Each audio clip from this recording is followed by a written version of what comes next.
Everybody wants to know what their purpose is, but usually they're looking in the wrong places or there are too many blockages on top that they can't get a clear vision of what their purpose is. So in this video, I'm going to go through the 6 main blocks that stop people from getting clarity on their purpose.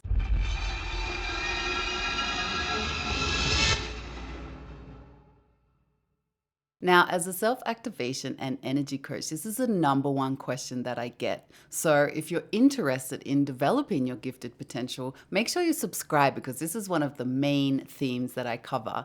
Now, before we go into the 6 blocks and you start feeling overwhelmed by everything that's going to come out, I just want to say that this process takes time. Some of these habits and behaviors that block your purpose might take months or even years to unravel. And this is exactly why I started the Self-Activation Academy, so that you can go through these things month by month with live coaching, a supportive community, self-activation courses, and social activation, because it really requires peeling back the layers like an onion. It's designed to be the cheapest and most effective form of therapy on the internet. So if you're interested in that, go and have a look. Now, the ongoing process is really important because of block #1, and that is that people think that their purpose is a destination.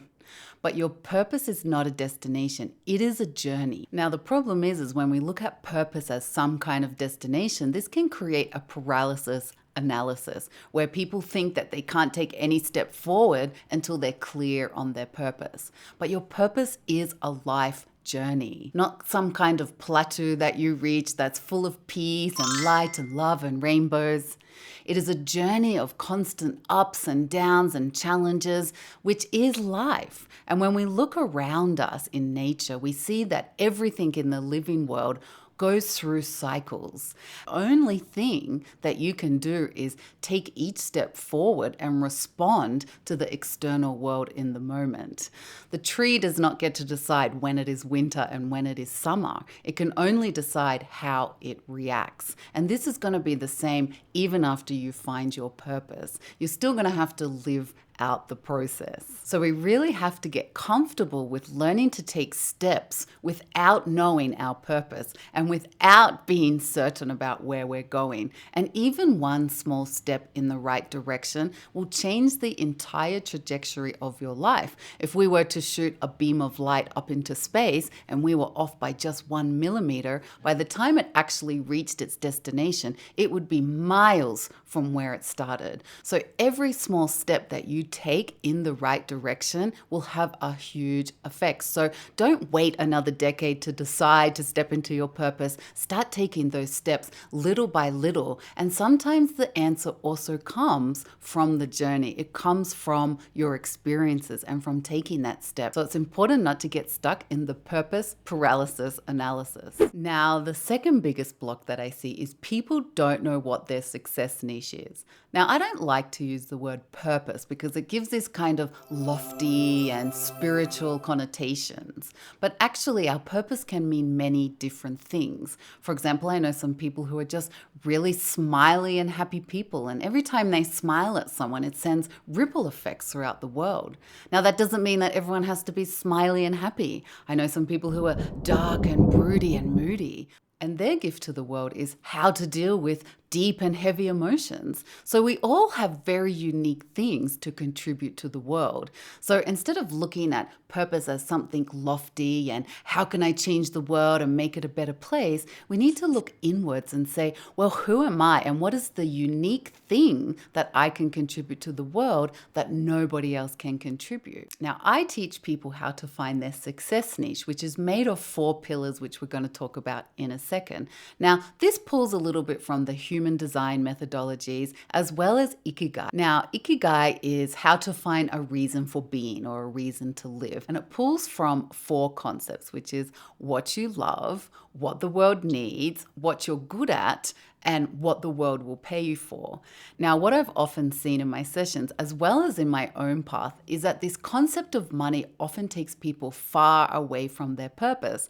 For example, I always wanted to be an author, and instead of going and writing a book, I went and worked in every possible job related to content and digital marketing because that's what I thought people would pay me for. And so it took me very far away from the actual dream that I wanted to do.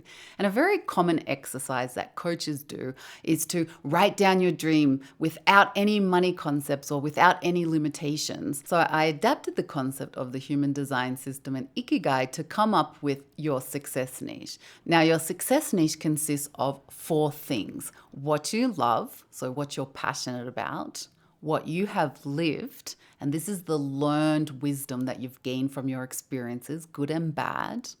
What you know, which is your unique way that you piece together information from the world to come up with your own insights and perspective and point of view. Often we don't realize that the way that we're processing information brings about a very unique kind of knowledge about what we see and what we know. And what you are, your energetic and genetic makeup. Now, I won't go deeper into this concept because I have another video on this topic and a free ebook that gives you a visual and some journal prompts to go deeper. So you can grab those. Now, even though it's just as simple as saying that it's 4 things, it's really difficult to answer. And that's usually because of the third biggest block, and that is that you don't know your baseline behavior. Now, the short version of this is that it's very hard to find your purpose and to optimize your unique gifts if you don't know what they are and if you don't know what makes you unique. Now, I often talk about our baseline being our genetic and energetic makeup. Now, we are actually limited somewhat by our genetic and energetic makeup. And I'll use a little story as an example. So if you're very short and you're terrible at sports, it's unlikely you're going to become the world's best basketball player. It doesn't mean you don't have a career in basketball, but it's really important that you understand what you do best so we can make sure that we get as close as to your purpose as you're meant to be, the one thing that you're meant to contribute to the world. So it's really important to understand what are your baseline behaviors and your skills and your vulnerabilities and the environments that you need so that we can optimize them. Now, I always like to use the analogy of a plant. Each plant is genetically designed to bloom and grow, but each plant needs a very unique mix of soil and sun and water in order for that to happen. So we really need to find out what the plant needs so that it can thrive. And if we get one of these things wrong, the plant will actually wilt and potentially die. And each human is the same. Now, the issue is that not a lot of us got to grow up in environments where we could look at our individual makeup and understand what our baseline behavior was. Instead, we've grown up with a lot of systems. We've learned how to behave and learned who we are through culture and family expectations and societal structures. So we don't often know how to create individual environments and to understand how we uniquely operate or we uniquely are. Now, there are many tools that can help you on the process of self-awareness, and that's why self-awareness and spiritual awakenings and really difficult times and healing are often part of a purpose journey, is because you really have to understand yourself first. Now, I use the human design system, and if you don't know what your energy type is, I'll put a link below and you can go and get a free chart on my website. Now, often we don't see our baseline behavior because it is buried under lots of other behaviors that we have learned over our lifetime. And to help us to start looking at what those behaviors might be, I divide them into 3 categories. And I tend to see that we have trauma behaviors, systematic behaviors, and environmental behaviors. So trauma behaviors might be things such as not feeling that you're good enough to achieve your dream, or learned fears that it will never work out for you. Now, systematic behaviors might be that you're clutching onto a system or a belief that doesn't work for you. So this might be that you need to have a very strict to-do list and plan out every single detail of your day. But you might actually function better without a plan and only loose goals, and then reacting in the moment based on how you feel. And people who procrastinate a lot, usually it's because they're using the wrong system for them. And that's just one example. There are many different ways that we impose systems on ourselves that don't work for us and don't help us step into our gifted potential. Now, the third one is environmental behaviors. So those are the surroundings that you need in order for you to work at your best or to bring out your skills. So you might be someone who needs to work in an office and in a team environment. Some people really die when they work alone, and other people really thrive when they work with zero distractions, with zero people around them, and in a really enclosed environment like working from home. So it's really important to understand which learned behaviors might actually be incorrect for our baseline behavior. Now, the fourth main block that I see is that people are in energetic burnout. Now, I use the term energetic burnout because there are three types of energy that we burn. There's physical energy, mental energy, and emotional energy.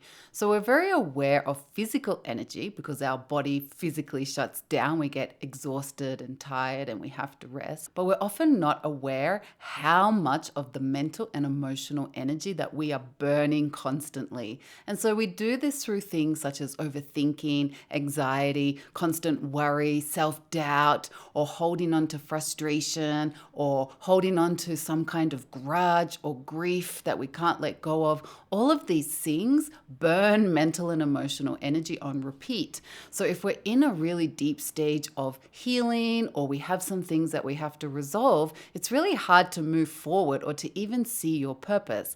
Now, I like to use the scale of rest. Now, I believe there are three states of rest. We have burnout, a rested state, and a restorative state.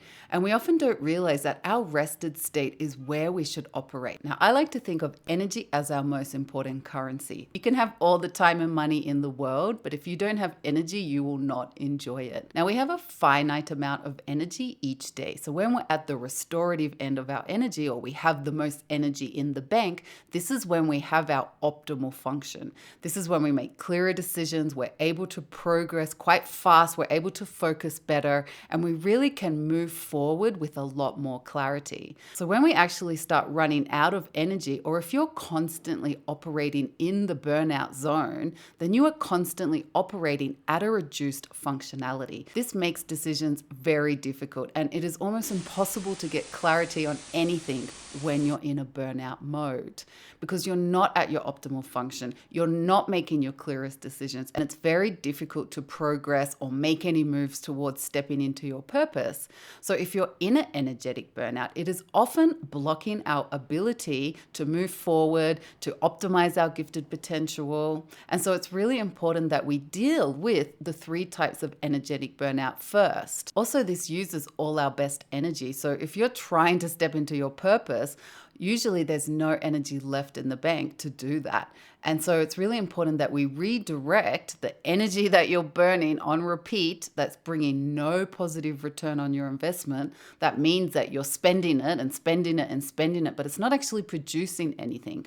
Overthinking doesn't actually produce anything. Worry doesn't produce anything, but it will burn all your energy reserves. So we need to redirect that energy to something that's going to bring a positive return on your investment. So perhaps you're still thinking about something, but instead of thinking about imaginary fears, you're actually redirecting that energy into creating your next steps, thinking about your unique gifts, finding ways to alchemize the insights from your lived experience. So this will really help you step into your purpose and see with more clarity. The other problem when we're in burnout is that it usually takes us twice as long to get something done for half the results. So if you're also really dedicated to changing your life, or finding a career that's more suited to your purpose, or starting your purpose-led business, it will go much faster. It will take much less energy if you're in a rested state, and you're doing it from a state where you have lots of energy in the bank to allow for the cycles of change, because every small change that we take requires the brain to create a new neural pathway, and it takes up to 400 repetitions to solidify this neural pathway until something feels like habit or familiar. So for a very long time, when you start doing new things, or you try to step into your purpose or step into your spiritual gifts, it's going to feel uncomfortable. It's going to be a new experience for your body, and it's going to require a lot of extra energy. So you need to really make sure you have a lot of energy in your bank before trying to make any big step forward. The fifth biggest block that I see is that people are stuck in a dysfunctional mode, and almost all of the population has some kind of dysfunctional behavior. The dysfunctional behaviors are usually contributing to the burnout. And I define dysfunctional behaviors such as things like overthinking, anxiety, self-doubt, low confidence, fears, all of these things that really block our gifted potential. Now, I teach a model called dysfunctional dualism, which pulls from the law of duality and the yin-yang concept. And this basically means that for every dysfunction, there is a function. So usually the dysfunctional behavior is actually misdirected energy of a functional gift. They are the two sides of the same gift. So when we look at things such as overthinking, this is usually a lower expression of creativity or innovation or ideas or storylines. For example, someone might make up imaginary storylines in their mind and then get stuck worrying about them instead of writing a book with storylines that could contribute to a really functional gift. Or you might be plagued by anxiety over all the small details instead of using this as a gift of planning an organization and being able to plan for every possible outcome. And much like yin yang teaches us, what one is, the other cannot be. So if you're dominated by dysfunctional behaviors, if 80% of your day is spent worrying and overthinking and doubting every move that you make, it is almost guaranteed that there is not much room for your gifted potential to come out. So it's going to be very difficult to even see your gifts or that you're even operating in your gifts. So it'll be very hard